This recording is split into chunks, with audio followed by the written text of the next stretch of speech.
السلام عليكم، مرحبا بكم معايا في فيديو جديد ووصفه جديده.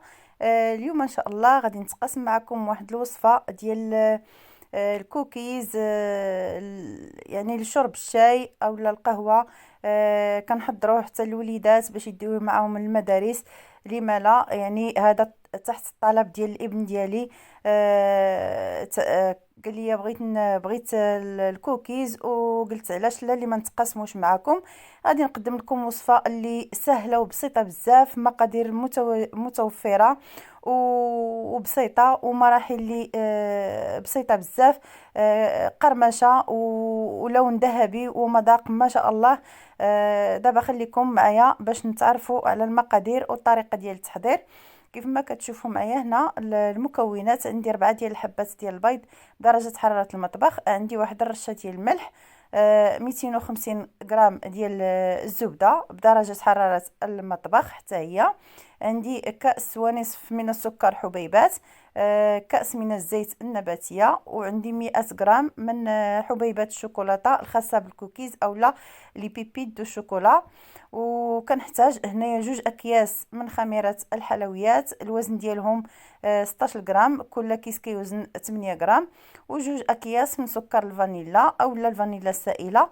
وعندي هنا كيلو من الدقيق، انا عبرت كيلو من الدقيق، وغادي تشوفوا معايا شحال خدات معايا بالضبط هاد العجينه هذه. دابا ان شاء الله غادي ندوزو مباشره باش غادي نحضروا الكوكيز ديالنا. كناخذ واحد الاناء وكندير رشه ديال الملح، وكندير 4 ديال الحبات ديال البيض، كنضيف عليهم السكر حبيبات كأس ونص، والحلاوه كتبقى على حسب الذوق. بغيتو تنقصوا نقصوا، بغيتو تزيدوا تكملوا 2 ديال الكؤوس الا كتعجبكم الحلاوه بزاف. ماشي مشكل، ولكن هاد القياس راه كتجي الحلاوه ما شاء الله هي هذيك. كنخدم بالطراب الكهربائي فقط، غير كي يذوب لي السكر وكي يعني الخليط كيولي ابيض شيئا ما. وكنبدا كنضيف الكأس ديال الزيت، ما كنبالغش اكيد في الخفق، لان ماشي غرضي بالبيض يضاعف الحجم ديالو. من بعد غادي نضيف 250 غرام ديال الزبده اولا ربعه ديال الزبده اللي كتكون ضروري بدرجه حراره المطبخ. هنايا غادي نطربها حتى كتنسجم لي مع المكونات الاخرى، وكنحصل على واحد الخليط اللي كريمي. والزبده تماما كيختفي والحبيبات ديالها. كيف ما كتشوفوا معايا انا قربت لكم هنا باش تشوفوا القوام ديال الخليط كيفاش كيجي كريمي ما شاء الله، وكيجي خفيف.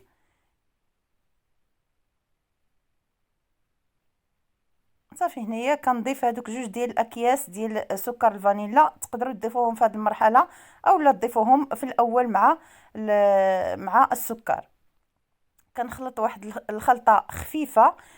هاد السكر الفانيلا كيعطينا القرمشه، وفي نفس الوقت كيعطينا واحد المذاق اللي زوين. صافي هنايا كنخدم فقط بالسباتول اولا ملعقه خشبيه.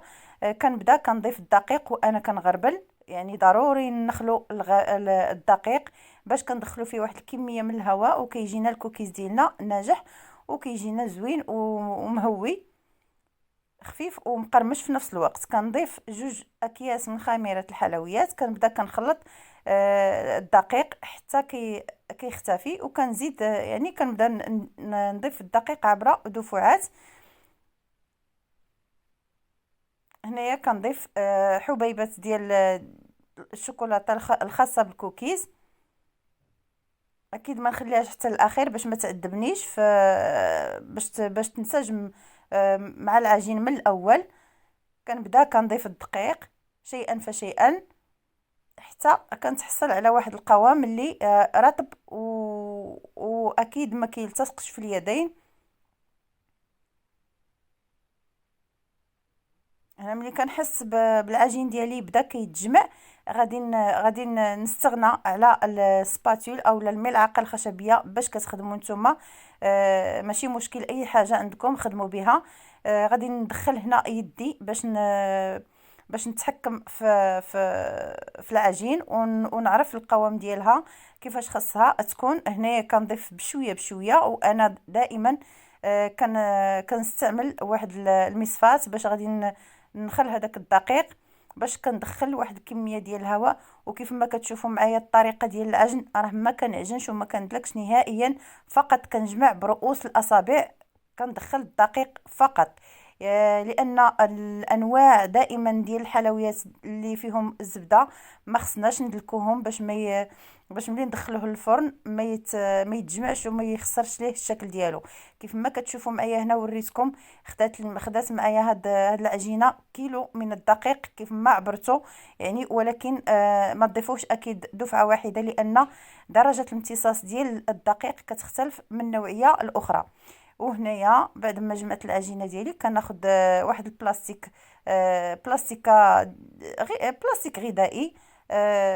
ضروري خاص يكون من الاحسن يكون بلاستيك اللي غليظ، يعني السمك ديالو غليظ شيئا ما. صافي كنبدا كنطلق العجين ديالي ما بين جوج بلاستيكات باش كتسهل عليا العمليه ديال الدلك، اولا حتى تقطع. ملي كنجي نهز الكوكيز ديالي ما كيديفورماش الشكل ديالو، كيبقى كيف ما قطعناه. صافي غادي نوريكم هنايا السمك ديال العجين كيف غادي يكون. اكيد ما نرقوهاش بزاف، ما نديروش السمك ديالها رقيق بزاف. كيف ما كتشوفوا معايا هنايا كنوريكم السمك ديالها. كناخذ القطاعات اللي غادي نستعمل. انا خديت شكل دائري الكلاسيكي، وخديت هنايا واحد الشكل ديال الفراشه. اكيد الوليدات غادي ضروري خصنا نديروا لهم اشكال متعدده باش هكا يعني كنوعوا لهم شكل واحد، يعني عجينه وحده وكنديروا لهم اشكال مختلفه.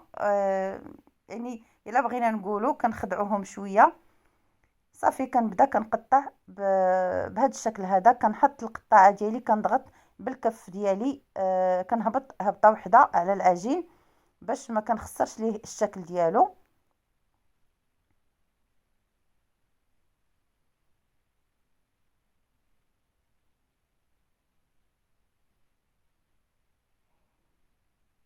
وهنايا باش قلت لكم ضروري خصكم ديروا واحد البلاستيك فاش غادي تدلكوا العجين، يعني كيعطيكم واحد النتيجه اللي زوينه بزاف.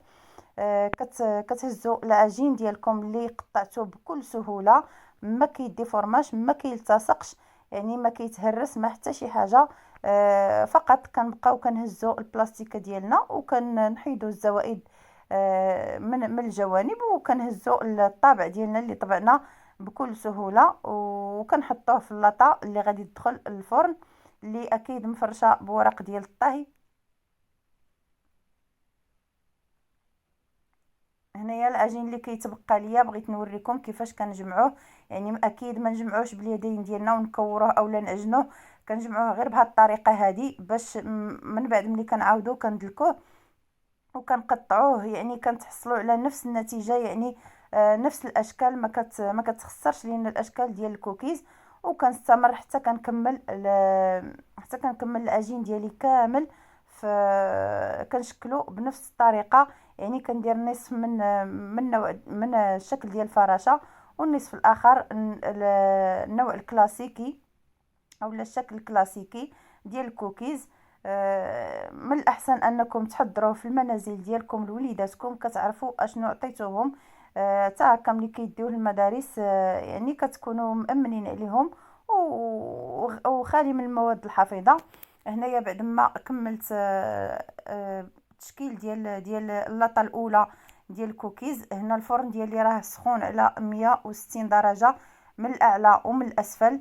وكيف ما غادي تلاحظوا معايا انا هنايا عطيت الابن ديالي هو اللي كيدير الاشكال بالحبيبات ديال الشوكولاته، يعني كيدير داكشي اللي بغى لان الطلب ديالو هذا.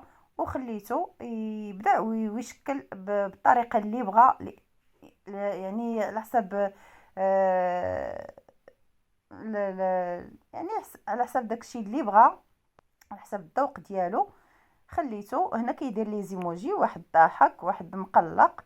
يعني كنصحكم انكم تدخلوا وليداتكم وتعطيوهم يديروا داكشي اللي كيبغيو باش هكا كيعرفوا حتى هما اشنو يعني شنو كتوجدوا لهم، والمراحل اللي كيدوزوا منهم هادوك الحلويات اللي كتحضروا لهم. صافي غادي نخليه يستمر حتى يكمل لاطا كلها، وغادي نعاونو اكيد غادي نساعدو في بعض القطع، لان ما غاديش نبقى، لانه هو صغير غادي يتعطل بزاف. لهذا عاونته ساعدته واحد شويه حتى كمل. غادي ندخل لاطا ديالي ونكمل العجين ديالي كامل حتى نطيبو كامل، يطيب من الاعلى ومن الاسفل 160 درجه كيف ما قلت لكم في الرف الوسطاني. ونخرجوا الكوكيز ديالنا. كيجي الشكل ديالو على هاد الشكل هذا كيف ما كتشوفوا معايا، محمر مذهب مقرمش، والمذاق ولا اروع، واحد الرائحه عاطيه في المنزل ما شاء الله. كيف ما كتشوفوا معايا لي زيموجي اللي حضر، لا سواء الفراشات كيف ما كتشوفوا، ولا الشكل الدائري الاخر. ولا عجبكم الفيديو ما تنساوش تبارطاجيو وتشتركوا في القناه وتفعلوا الجرس باش دائما توصلوا بالجديد. ما تنساوش لايكات اللي كتحفزني اكثر، وتعاليقكم الرائعه. وشكرا لكم، والى اللقاء مع فيديو جاي ان شاء الله ووصفه جديده.